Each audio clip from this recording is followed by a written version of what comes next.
परभणी चाळपोळ प्रकरणामध्ये 65 वर्षीय विजय वाकोडे यांच्यावर खोटे गुन्हे दाखल करण्यात आले। हा सगळा तणाव सहन न झाल्याने रक्तदाब वाढून विजय वाकोडे यांचं निधन झाले असा दावा करत उद्धव सेनेच्या सुषमा अंधारे यांनी आरोप केलेले आहे सरकारवर। यामुळे परभणी प्रकरणात हा दुसरा मृत्यू झाल्याचं समोर आलं आहे।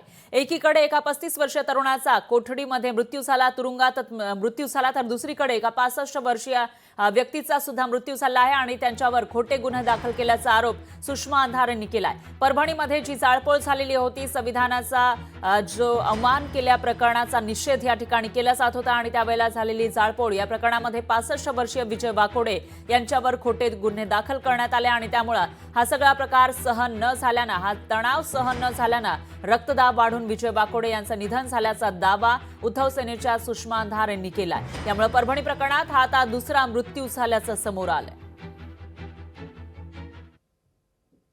2 मिनिटांपूर्वी विजयदादा वाकोडे यांचं निधन झालंय।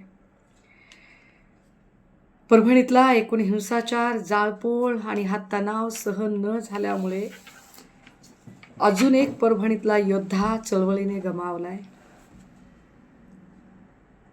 राज्याचे सन्माननीय मुख्यमंत्री महोदयजी, काय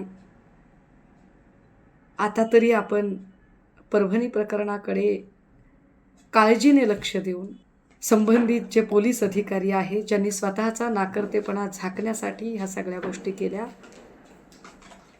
काय त्यांना तातडीने बडतर्फ कराल? लोकशाही मराठी ऐका, पहा, जागरूक रहा।